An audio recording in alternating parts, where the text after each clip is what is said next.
Hi అండి. నమస్తే. నేను మీ Rajitha. Welcome back to my channel 'Rajitha explorer'. మన ఛానల్‌ని ఎవరైతే చూస్తున్నారో లైక్ చేయండి. అలాగే సబ్స్క్రైబ్ కూడా చేసుకోండి. మన వీడియోని 10 మందికి రీచ్ అయ్యేలాగా మీ ఫ్రెండ్స్‌కి గానీ, ఫ్యామిలీ మెంబర్స్‌కి గానీ వీడియోని షేర్ చేయండి. ఇప్పుడైతే మేము మురుడేశ్వర్ నుంచి కొల్లూరు మూకాంబిక అమ్మవారి టెంపుల్‌కైతే వెళ్తున్నాము. ఈ టెంపుల్ వచ్చేసి 1200 ఏళ్ల సంవత్సరాల క్రితం నాటిది. ఇప్పుడుదైతే కాదు. చాలా పురాతనమైన టెంపుల్. చాలా ప్రసిద్ధిగాంచిన టెంపుల్. అలాగే ఆ అమ్మవారి టెంపుల్ దగ్గర కొన్ని విశిష్టతలు కూడా ఉన్నాయి. అవి గూడా మీకు చెప్తాను. వీడియోని స్కిప్ చేయకుండా చివరి వరకు చూడండి. మాకు మురుడేశ్వర్ నుంచి డైరెక్ట్ బసెస్ అయితే దొరకలేదు. అందుకనే మేము బ్రేక్ జర్నీ చేసి అమ్మవారి టెంపుల్‌కైతే రీచ్ అవుతున్నాము. మొదటిగా మేము భట్కల్ అనే బస్ స్టేషన్‌కి వచ్చాము. ఆ బస్ స్టాండ్ నుంచి ఇంకో బస్ స్టాండ్‌కి వెళ్ళి, మళ్ళీ అక్కడి నుంచి ఇంకో బస్సు ఎక్కాలనమాట. కొల్లూరు మూకాంబిక అమ్మవారి టెంపుల్‌కి వెళ్ళాలి అంటే. ఇప్పుడు భట్కల్ బస్ స్టాండ్‌లో మనం కొండాపూర్ బస్ ఎక్కి, మళ్ళీ అమ్మవారి టెంపుల్‌కి వెళ్ళే దారి దగ్గర దిగాలనమాట. అక్కడి నుంచి ఇంకో బస్సు ఎక్కాలి. అక్కడి నుంచి మనకి 40 కిలోమీటర్స్ ఉంటుంది. ఇప్పుడైతే ఆ స్టేషన్ దగ్గర దిగాము. హ్మ్. ఇప్పుడు అమ్మవారి టెంపుల్‌కి ఆ! బస్ కోసం వెయిట్ చేస్తున్నాం అక్కడ. అది ఒక అరగంటలో అయితే వచ్చేసింది బస్సు. మనం అక్కడి నుంచి ఇంక డైరెక్ట్ అమ్మవారి టెంపుల్‌కే అనమాట. మాకు అరౌండ్ 3 అవర్స్ ఏమో 3 అవర్స్ పైనే పట్టింది జర్నీ అమ్మవారి టెంపుల్‌కి వెళ్ళడానికి. మీరు మటికి అలాగా బ్రేక్ జర్నీ చేసి వెళ్ళమాకండి. మాకు మురుడేశ్వరంలో రూమ్ ఉండడం వల్ల అలా మేము బ్రేక్ జర్నీ చేసి వెళ్ళాం. మీరు బెస్ట్ ఆప్షన్ ఏంటంటే అమ్మవారి టెంపుల్ దగ్గరే మనకి గవర్నమెంట్ వాళ్ళు దేవస్థానం రూమ్స్ ఉంటాయి కదా! అవి కూడా ఉన్నాయి. అలాగే ప్రైవేట్ హోటల్స్ కూడా ఉన్నాయి. మనకి ఏది నచ్చితే అది చూస్ చేసుకోవచ్చు. అది బెస్ట్ ఆప్షన్. అమ్మవారి టెంపుల్ వచ్చేసి కొడచాద్రి పర్వతం మీద ఉంటుంది. దీన్నే మనం వెస్టర్న్ ఘాట్స్ అని పిలుస్తూ ఉంటాం. గుడికి 400 మీటర్ల దూరంలో సౌపర్ణిక నది ప్రవహిస్తుంది.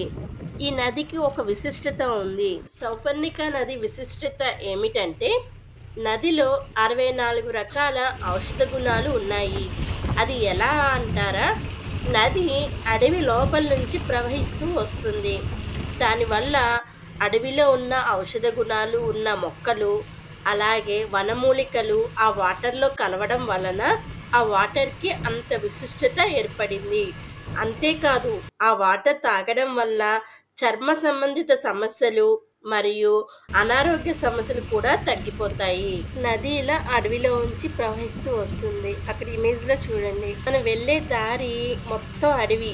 అటుపక్క, ఇటుపక్క అడవి ఉంటుంది. మధ్యలో రోడ్డు ఉంటుంది. నైట్ 6 దాటితే బస్సులనేవి తిరగవనమాట.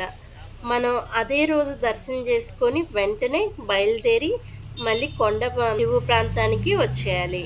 మనం కొండ ఎక్కే కొద్దీ చల్లటి గాలితో చాలా బావుంటుంది బస్సులో వెళ్తుంటే. ఫైనల్లీ ఇంత లాంగ్ జర్నీ చేసిన తర్వాత మనం బస్ స్టాండ్‌కైతే రీచ్ అయిపోయాం. మనకి ఇక్కడ నుంచి టెంపుల్‌కి 70 మీటర్స్ అనమాట. జస్ట్ వాకబుల్ డిస్టెన్స్ వెళ్ళిపోవచ్చు. టెంపుల్ అనేది 1 క్లోజ్ చేస్తారు. ఒక 3 అవర్స్ పాటు. అందుకనే ఇంకా ఫాస్ట్‌గా లోపలికి వెళ్ళి దర్శనం చేసేసుకున్నాం. మేమెళ్ళిందయితే పెయిడ్ దర్శనానికే.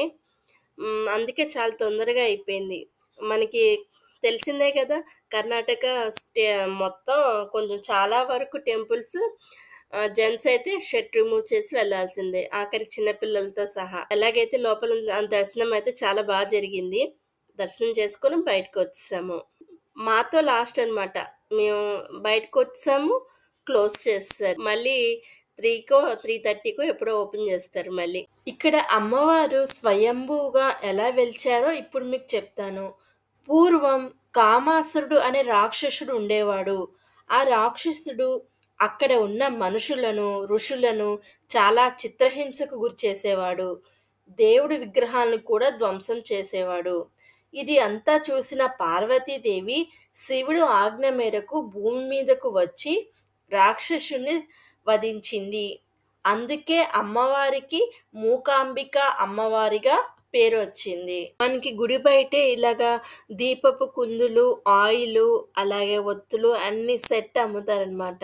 అవన్నీ తీసుకొని మనం గుడి గోపురం ముందే ఇలా దీపాలన్నీ వెలిగించుకోవచ్చు.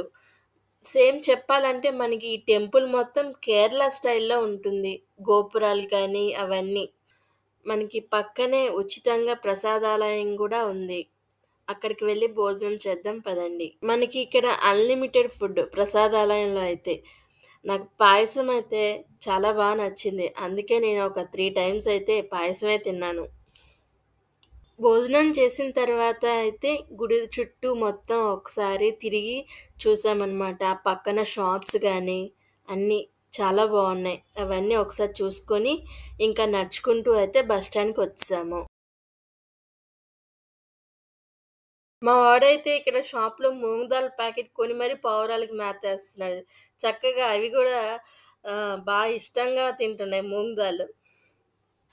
మేము అక్కడే బస్ స్టాండ్‌లోనే హాఫ్ అన్ అవర్ వెయిట్ చేసిన తర్వాత బస్సయితే వచ్చేసింది ఫైనల్లీ. ఇంక మురుడేశ్వర్‌కి రిటర్న్ అయిపోయాం.